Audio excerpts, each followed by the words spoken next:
The People Playbook is for professional business owners and leaders who understand business rises and falls on people.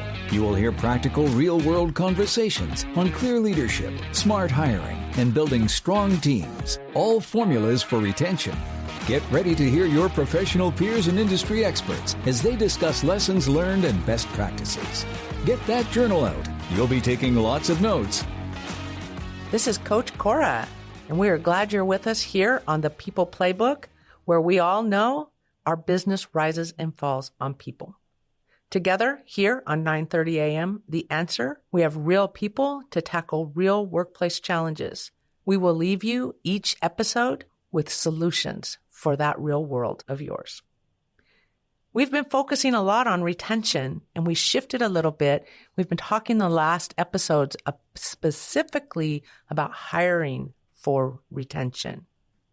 I had my monthly focused episode talking about how to do the work ahead of time to make sure that we know what the work is before we start bringing candidates in. And then we had somebody that was a seasoned business owner talk to us about what they're seeing in their business and the hiring challenges that they're having. And we left that episode with some real clear solutions. But today, we're going to bring in Katy Barger with Beacon Hill Recruiting. She is the senior managing consultant to talk to us from the trenches. Katy, you are out there at the front line. You're managing those recruiters. You're talking to managers that are hiring. You're talking to candidates.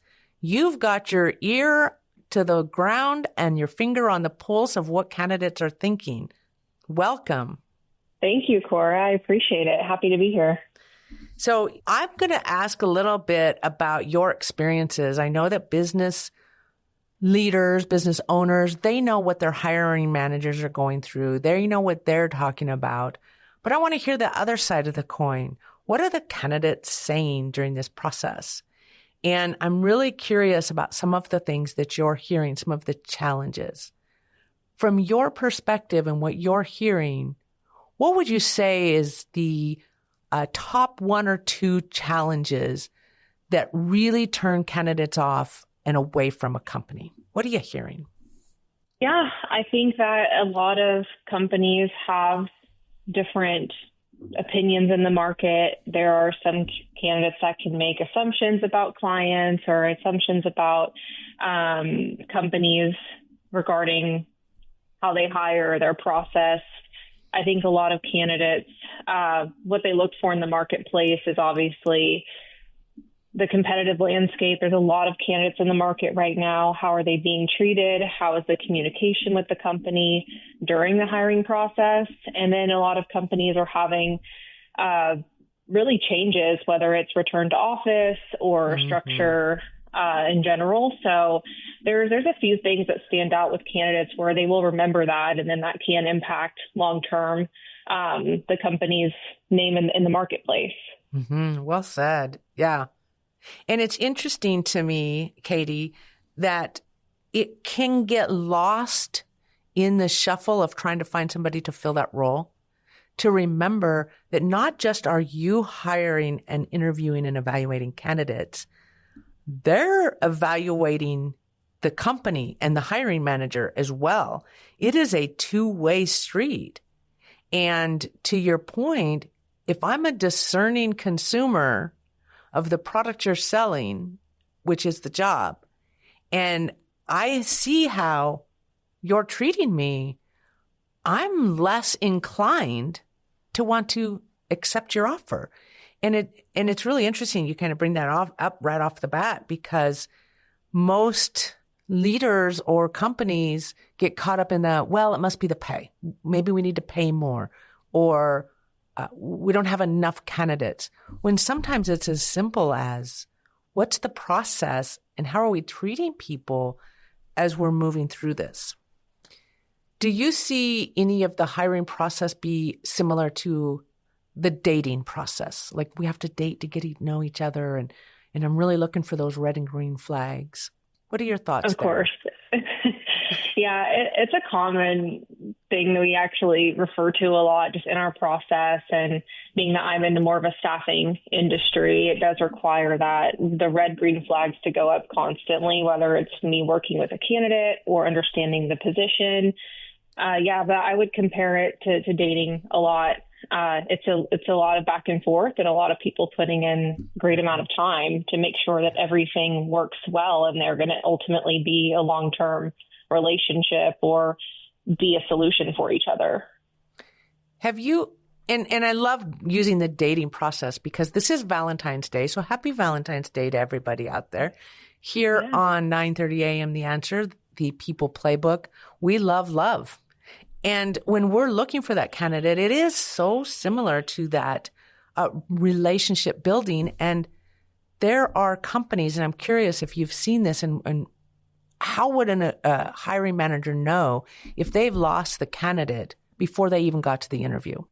That's a great question. There's a lot of factors. I think that obviously candidates love to use Glassdoor. They love to rate companies, and a lot of times they can go into the interview or the process already expecting a certain outcome or a certain situation. And you can't always control that. I think a lot of companies try to change their branding and make sure that they stand out. Everyone has situations they run into, larger companies, whether it's, they have to fix a narrative that was in their past, adjust that. And I think that there's no really way to tell. I think it's just off the bat, making sure that the company is transparent. I think the one thing that candidates can immediately be shut down by is if compensation changes quickly or they come back and say, oh, by the way, this position's actually not remote and you need to come on site. So I think it's just transparency from the beginning is the main way to keep the candidate engaged.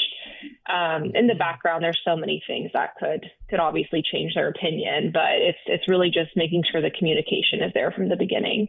I love that. Good response. And so you brought up transparency. And as you well know, because this is your world, there's a lot of debate in the industry around, should we be transparency around our pay for the position or not? And so you do have those hiring managers, they're like, well, what are you looking for? And it kind of becomes this cat and mouse. Well, I don't know. What are you willing to pay? Well, what are you versus some companies have gone to, they're just putting it in the job posting. Hey, it's going to be, this is the band. What are you hearing from candidates? What are their thoughts in pay transparency? I think in the most obvious way that everyone wants to know immediately what the pay is and what the bonus is and what their pay is going to look like by the end of the year.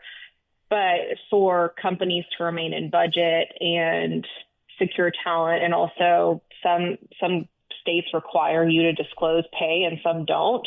Yeah. So that can also make for different requirements there. However, candidates, I think in the perfect world, they'd want to know pay immediately, but I think it's also the company's job to know what the market is saying. Mm-hmm. And there are positions, right, where maybe they've combined two positions into one and candidates know their value, right? They know that. And it's also my job to know a candidate's value and to know if maybe someone maybe they're working for a very small shop and their pay is way different than compared to someone in a larger company. There's so many factors, but I think ideally, right, candidates want that transparency from the beginning, and that's the best thing to offer versus keeping someone down the line and then saying, oh, this is the pay, to understand the expectations. Yeah, well said. And I love what you said. Candidates know their value. And oftentimes, I think one of the concerns of hiring managers, if I put my band of pay out there, people aren't going to apply. But I think it's a great filter. If I know I'm worth $150,000, I'm not going to apply for the position that's going to pay $100,000. And it really cleans up the system. I also think that there's but I just want to cast this wide net because I don't have enough. And I'm not sure that to your point, it takes a lot of time to go through all this hiring process. The other thing that I would love to hear from you on your thoughts, because I know I've heard people talk about this. There's some concern from the business side. If we put our pay out there, we lose our negotiation, because if our band of pay is 100 to 125, but we don't tell them that, we may get them for 90,000. But if we tell them it's 100, they know what the band is, and they're going to come in and ask for more than what they would have. And I know how I feel about that. What do you think? What do you think about that? And what do the candidates feel about that negotiation tactic? Yeah, I'm kind of in a rare situation where, because primarily I work in the contract staffing industry, that we usually know that the client's budget and what it's allocated to from the beginning. So usually candidates, when you have that trust, they'll tell you up front, hey, this is what I need to consider a position. And then from there, I'm able to work with that. But I'll say, hey, this is what the client's budget is for. I don't want to waste your time. And if you have that candidate, right, who's the perfect fit, then that's something where you can always try to work it out, right? But ultimately, I think it does. Candidates, they would prefer to know that up front and make it through that negotiation process. I understand why companies do that. Why, for a permanent salaried role, they would say, hey, let's not put the band out there because we don't want to risk, getting someone out of budget, or we want to see what the market's like. But I think ultimately it makes sense to have some transparency there, or at least from the beginning to engage with the candidate and say, hey, here's exactly what we have in our budget. Does that work with you? Right. But ultimately, right, I think it's a game we play. It's the classic recruiting game you've played your whole life, where you have to, everyone's just looking at each other, pointing the finger like, you go first, you say this first. And then you have to ultimately decide who's going to cave, right? Right. So it's a difficult situation for sure. And it's hard to really pinpoint who should be releasing the number first. I think that when companies choose to disclose that, obviously when they post online, it makes things a lot easier. But and ultimately, they just have to stick to what they stick to. If you have a candidate come in and they want way more, then that's not in your budget. Yeah. And for me, it becomes a red flag. If that's how we're going to enter into the negotiations, is you're hoping to get one over on me, and now it puts me in a position to get one over on you, that's not the relationship I'm looking for. That's that red flag. Is this how you're going to treat me? Versus, hey, here's what's in the budget. Here's how much money we have. And let's negotiate over content. Let's negotiate over what that will get me. Let's create a win-win, especially in contract hiring. If this is how much we have, $50,000 to accomplish this task with the contractor or an employee, this is how much we have. Now we get to negotiate for a win-win situation. What are you able to give me? And what can I give you to keep us both? You get what you want and I get what I want. And it's a different type of negotiation. But for me, as an employee, that would indicate we can have these open conversations and win-wins, and it feels respectful, versus I leave the negotiations wondering if, did I get what I should have? Of course, yeah. So that's, I think, it's an important part, because it's still that relationship building. So the other thing you brought up, which is a beautifully hot topic, Katy, is this whole return to work, or am I going to work hybrid, remotely? What's the word on the street? What are employees, candidates saying? It's funny. You hear a mixed review, right? I talk to a lot of people who love to be in the office, but on their own terms, right? When they're ready to come in and chat and have that interaction, they love it. And then you have some that their main preference is to be at home and they get more work done there. I think it differs. We've seen a huge RTO in the last year. I know that ever since COVID, people are slowly bringing back, and then it becomes one day, and then that turns into 4 days. And this 2026 year has definitely been the year of change to bring more people on site.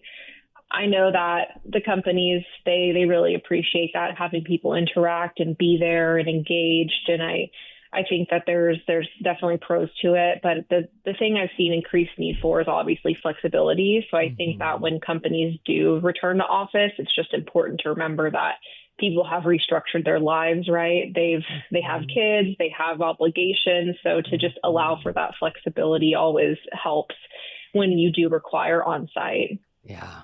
Yeah.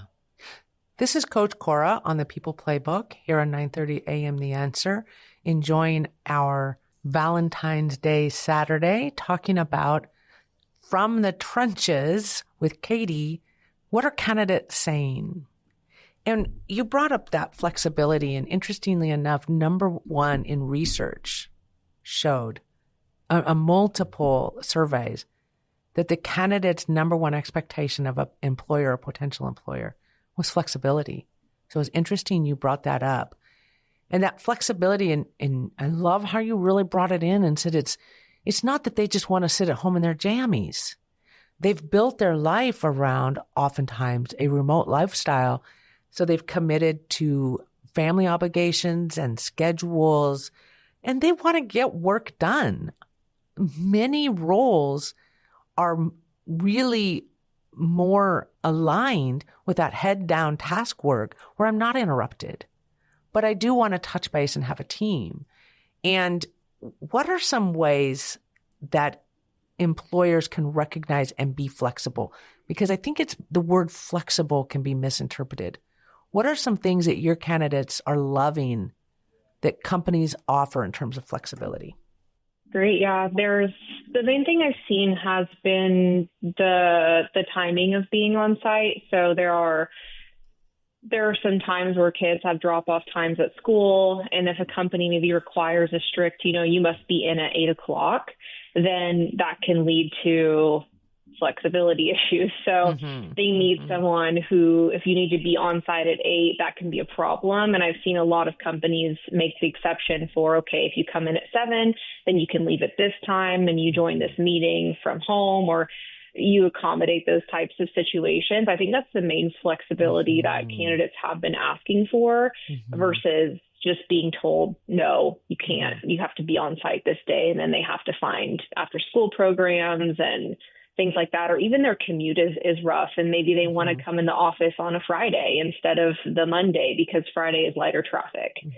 Those are types of things that can stand out to an employee who really wants to show up for the company, but needs that flexibility.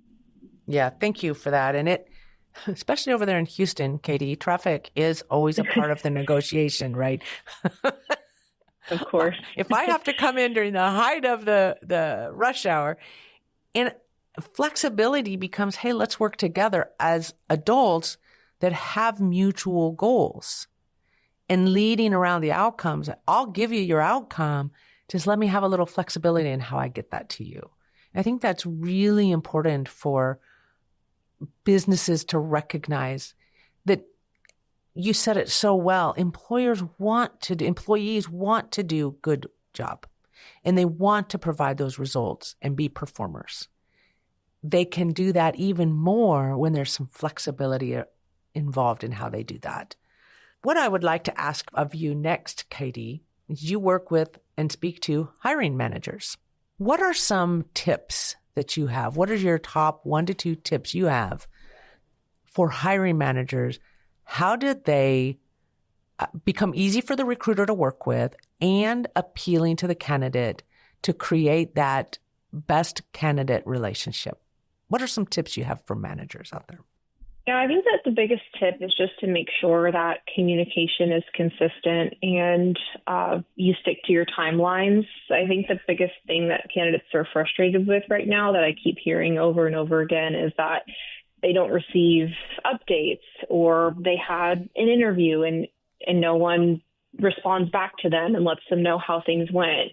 It's the theme I hear consistently. And the most important thing to make someone easy to work with is obviously to make sure there's a line of communication. I understand a lot of larger companies we work with, they have really strict hiring processes, and it's important for them to communicate those. So just to make sure that if they say, okay, your resume will be reviewed in 72 hours and you will receive an email, then perfect. That's great. At least the candidate's aware of the process and they're not expecting any kind of other communication. Well said. This is Coach Cora, and I partner with Bamboo HR because retention starts in the hiring process. And onboarding matters more than ever. Bamboo HR helps you deliver a smooth, reliable hiring and onboarding process that builds clarity, confidence, and connection early on. We've heard from Katy, communication matters. When hiring works, retention follows, and that's bambooable. Find out more information about Bamboo HR on CoachCora.com. Katy, I'm curious, what is the one thing or two things that you would want to leave these business owners, business leaders that are listening here with us on Valentine's Day, 9:30 a.m., The Answer? What's your tips for them? Yeah, with the hiring process, if there's a business leader who's hiring or they have any kind of hiring plans they're looking for, I think the biggest tip I could offer is just to make sure you have a clear plan of what you're looking for and really stick to it. I think that's what guides the marketplace. It's what guides candidates properly, is just to make sure that if you decide to hire or to look to bring someone on, you have a clear path for them and yourself. I think it makes the whole experience better for everyone.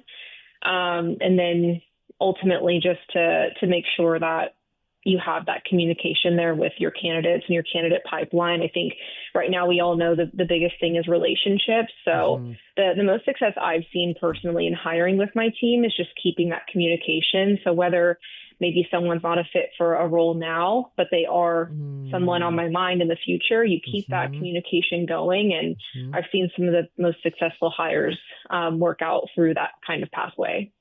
That's a great tip. And remember, just because you're not hiring this candidate now, if they were great talent, keep them in mind. And I would like to also add to that, Katy, that I've heard so many stories from candidates. I do a lot of career coaching, as you well know, Katy, and I hear candidates saying, man, I was so excited about this company. I was so excited about the role. But the hiring manager rescheduled our interview 3 times. And I'm not going to work for a company that's going to treat me like that. And those are the little things that we may not think of it. We have busy schedules. We're all reacting to the fires of the day. We're all trying to manage our calendars. When we're back to the dating example, if I'm dating, I am showing the other person what it's going to look like to be in a relationship with me. And if during the dating phase, when we're all on our best behavior, you can't commit to a meeting, I'm not going to feel valued. And I don't want to be in a relationship where I'm not valued. And really thinking through how are the candidates experiencing me is really important in that selection process. The other thing that I really want to make sure people are clear on, we don't want a bad decision. So we don't want to just go out and find those candidates we like, stick to that one person, and then go through the motions with the rest of the candidates. Allowing each one of those candidates to show up and be the potential right person. Sometimes we land on, this is the person, but really comparing and validating the decision we're making is an important part of that hiring decision. The other thing I've heard, I don't know, Katy, if you ever see this, but I hear this a lot from candidates. They say, I saw this job description and that was the job for me. I am a perfect match. I submitted my resume. I got a call back from the recruiter, and the recruiter and I, we hit it off. And then I go into the interview with the hiring manager, and the job they're describing is not the job that I applied for. How do you work with managers around clarity of what the work looks like so that we're attracting the right candidates? Yeah, that's something I run into often. I receive a lot of job descriptions where I have a million questions, obviously. And sometimes it comes down to the communication between the hiring manager and their HR department. Mm-hmm. Sometimes they have requirements that you must have a business case for this position. That makes sense. Mm-hmm. Where the hiring manager in their mind is like, I want this person and I can't describe this person. Yes. So that's where it's, it can be concerning for candidates because you fit the job description and then the manager has something else in mind. I think at least in my role, which I love, is that because we have these interactions with managers, I can easily just say, hey, can we get on a quick call so I can go through this? And then when I have candidates in mind that actually fit what the manager's looking for, I can say, hey, this isn't in the job description, but they want this kind of experience, and this would really stand out. Love so that. Those are things where it helps in my industry, but if you're just applying off the internet, there are times where you unfortunately you won't know, and maybe the recruiter isn't as informed. So it really comes down to if the manager wants the right person, then they have to really say what they're looking for, or they may just have people in mind in the market that they want to pitch the role to. Well, thank you, Katy, for bringing us the voice of the front line. What are candidates saying? This is Coach Cora. Happy Valentine's Day, and we will see you here next Saturday on 9:30 a.m. The Answer in the People Playbook. Thank you for listening to the People Playbook. For more information, Coach Cora can be found on LinkedIn and at CoachCora.com. Let's meet here next Saturday, 2 p.m. on 9:30 a.m. The Answer.